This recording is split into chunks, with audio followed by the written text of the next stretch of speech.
X9 news में आपका बहुत बहुत स्वागत है। मैं हूं आपके साथ अब्रार उल-हक रहमानी। गुजरात चुनाव में जिस तरीके से तमाम पार्टियां अपना दमखम दिखा रही है, उसके बाद भी सबसे ज़्यादा अगर किसी की चर्चा है इस वक्त तो वो आम आदमी पार्टी की है। आम आदमी पार्टी की चर्चा इसलिए भी है क्योंकि किसी ने ये नहीं सोचा था कि अरविंद केजरीवाल इतनी ताकत के साथ गुजरात के चुनाव में उतरते हुए नजर आएंगे। दरअसल अरविंद केजरीवाल खुद को गुजरात की सियासत में साबित करने का एक मौका ढूंढ रहे थे और वो मौका उनको अब मिल चुका है।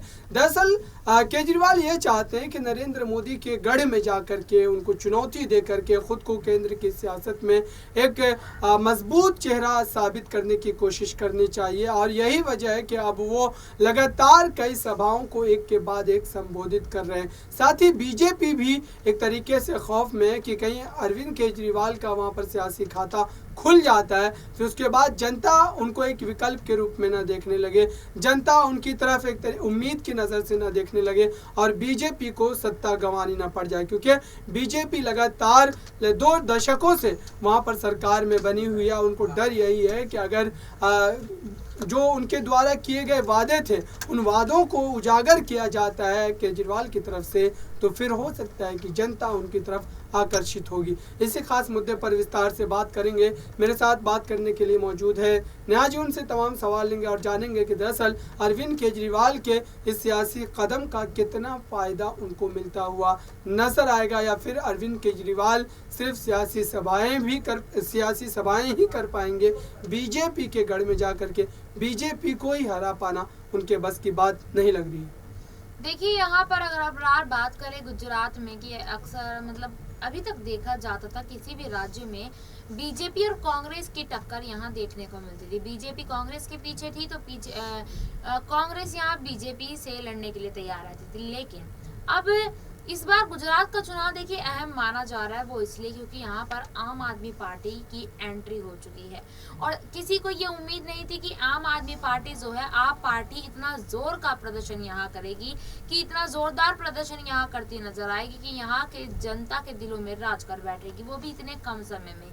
किसी को भी इस बात की उम्मीद नहीं थी और शायद इसी वजह से बीजेपी कहीं ना कहीं थोड़ी बहुत तो बौखलाहट में जरूर नजर आ रही है। बेशक यहाँ बीजेपी बार बार इस चीज को कहती नजर आए कि हमें तो वहाँ अपनी छवि बनाने की जरूरत ही नहीं है, हमें तो ज्यादा मेहनत करने की वहाँ पे जरूरत ही नहीं है।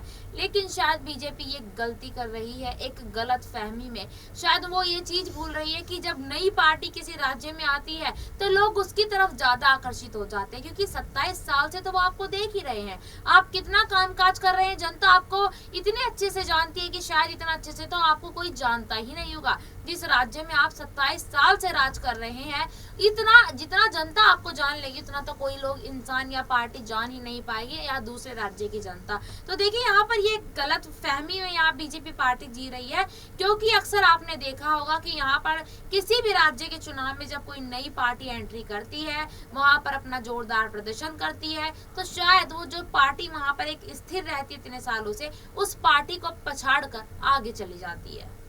बिल्कुल, ये एक तरीके से चुनौती है बीजेपी के लिए, क्योंकि अरविंद केजरीवाल एक नए चेहरे के साथ वहाँ पर गए हैं, तो जाहिर सी बात है कि जनता उनकी तरफ आकर्षित ज़रूर होगी। क्योंकि इतने लंबे समय तक बीजेपी का शासन रहा है गुजरात में, तो बहुत सारी गलतियाँ भी हुई होंगी। उन गलतियों को उजागर करने में अगर केजरीवाल कामयाब होते हैं गुजरात में, तो फिर उनकी झोली में भी 8-10 सीटें आती हुई नजर आएगी। और ऐसा हुआ तो सीधे तौर पर कांग्रेस और बीजेपी को एक बड़ा झटका लगेगा। दरअसल कांग्रेस पार्टी को झटका इसलिए भी लगेगा क्योंकि कांग्रेस वहाँ मुख्य विपक्षी दल है, और ऐसे में अरविंद केजरीवाल के जाने से कांग्रेस का जो तमाम वोटर है वो केजरीवाल की तरफ आकर्षित होंगे और केजरीवाल की ही तरफ जाना पसंद करेंगे, क्योंकि उतने ज़्यादा लंबे समय के बाद भी अब तक कांग्रेस पार्टी उस स्थिति में दोबारा लौट नहीं पाई है।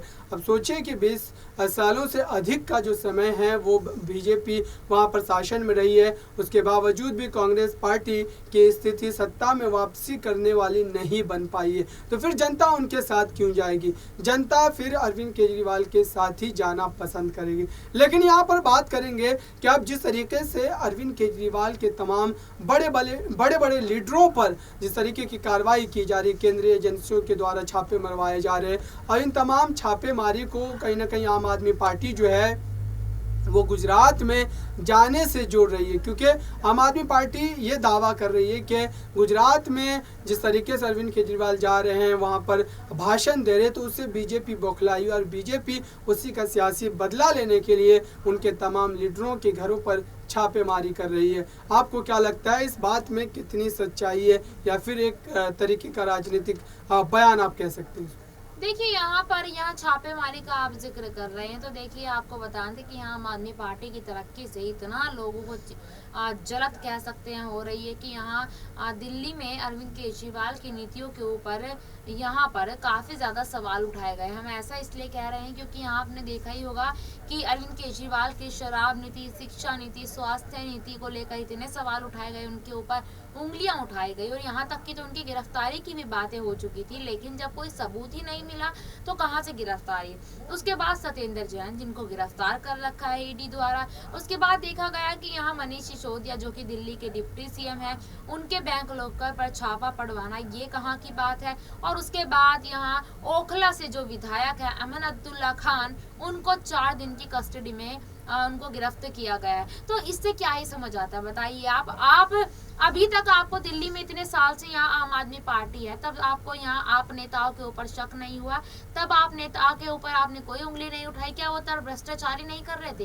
सारी भ्रष्टाचारी ये अभी हो गई जब गुजरात का चुनाव नजदीक आता जा रहा है। तो देखिए सारी एक मिली भगत है। यहाँ आम आदमी पार्टी को जानबूझकर फंसाया जा रहा है, और फंसाने के पीछे का कारण ये है कि यहाँ अगर आम आदमी पार्टी इन्हीं चक्करों में फंसी रहेगी तो शायद गुजरात पर कम ध्यान दे पाएगी। बिल्कुल एक तरीके का राजनीतिक षड्यंत्र जो है वो आम आदमी पार्टी के खिलाफ कसा जा रहा है। इसी बात को लेकर के कई बार जो है बीजेपी पर हमला भी बोला गया है अरविंद केजरीवाल की तरफ से, आम आदमी पार्टी की तरफ से, और ये बात कही गई है कि दरअसल आम आदमी पार्टी की बढ़ती हुई राजनीतिक कद को देख करके ही बीजेपी बौखलाई हुई है, और बीजेपी लगातार इस तरीके के कदम उठा रही है जिससे आम आदमी पार्टी को कमज़ोर किया जा सके। अब देखिए कि जिस तरीके से अरविंद केजरीवाल ने एक बड़ा आरोप लगाया है, कल की अगर बात की जाए तो बड़ौदा का उनका दौरा था, उस दौरे से पहले उन्होंने एक ट्वीट कर बीजेपी पर गंभीर आरोप लगाया, और साथ ही ये बात कही है कि बीजेपी दरअसल उनके होने वाले कार्यक्रमों के लिए जो मैदान लिए जाने थे, उन मैदान मालिकों पर बीजेपी ने दबाव बनाया है और उनको आम आदमी पार्टी के लिए जगह नहीं देने की बात कही गई है। तो इस बात को आप किस तरीके से देखते हैं? क्या आम आदमी पार्टी के जो सुप्रीमो हैं अरविंद केजरीवाल, उनके द्वारा ये जो आरोप लगाया गया, इस आरोप को लगाने के बाद अब बीजेपी क्या आने वाले समय में भी अरविंद केजरीवाल के सियासी कार्यक्रमों में किसी तरीके की दखल अंदाजी नहीं करेगी? क्योंकि ये गंभीर आरोप है, आप किसी राजनीतिक दल को वहाँ पर प्रचार प्रसार करने से नहीं रोक सकते। अगर आपकी शासन अगर आपका सही रहा होगा, आपने सही ढंग से सरकार चलाई होगी, तो फिर जनता आपको ही पसंद करेगी, आपको ही सत्ता में दोबारा लाएगी, और अगर कमी रहेगी तो फिर जाहिर सी बात है कि जनता आपके खिलाफ जाएगी। आप क्या कहना चाहेंगे? देखिए इसमें जहाँ तक मुझे उम्मीद है यहाँ आम आदमी पार्टी द्वारा चुनाव प्रचार प्रसार कराने पर कोई रोक नहीं होगी, ना ही करने पर रोक लगाई जाएगी।